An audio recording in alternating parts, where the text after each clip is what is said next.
कंदकोट में शिकागो जे शहीदनि जी यादि में मज़दूरनि जे आलमी ॾींहं ते अनाज मंडी खां प्रेस क्लब ताईं मज़दूर रैली कढी वई, जंहिंजी अॻुवाणी मरकज़ी सदर तारिक अली ख़ान बाजकानी, आफ़ताब अली बाजकानी, ॾाॾो ख़ान जखराणी ऐं ॿिया करे रहिया हुआ।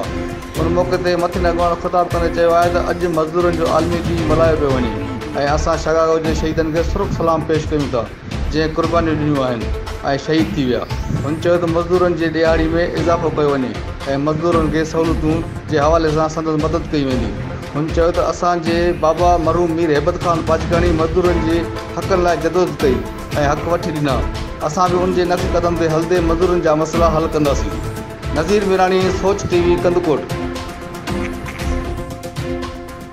कंदकोट घोसपुर टाउन कमेटी जे चेयरमैन मीर सिकंदर अली ख़ान सुंदरानी ऐं टाउन ऑफिसर सफ़दर अली सोलंकी पारां घोसपुर शहर जे मुख़्तलिफ़ बाज़ारनि में हलंदड़ तरक़ियाती कमनि जो जाइज़ो वरितो। उन दौरान चेयरमैन मीर सिकंदर अली ख़ान सुंदरानी मीडिया सां ॻाल्हाईंदे चयो त घोसपुर शहर असांजो ॿियो घरु आहे जंहिंखे संवारणु असांजो फ़र्ज़ु आहे। हुन चयो तरक़ियाती कम कराया पिया वञनि जंहिंसां शहर ख़ूबसूरत थींदो।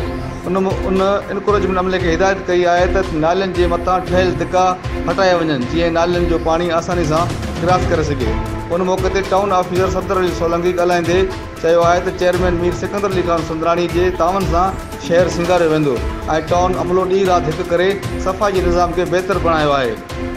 ऐं इन मौक़े ते personal secretary Liaquat Ali, senior clerk Akbar Ali Nasirani, sanitary inspector Diwan Lal, encroachment जे इंचार्ज नवाब खोसो ऐं संदसि ॿियो स्टाफ गॾु हो।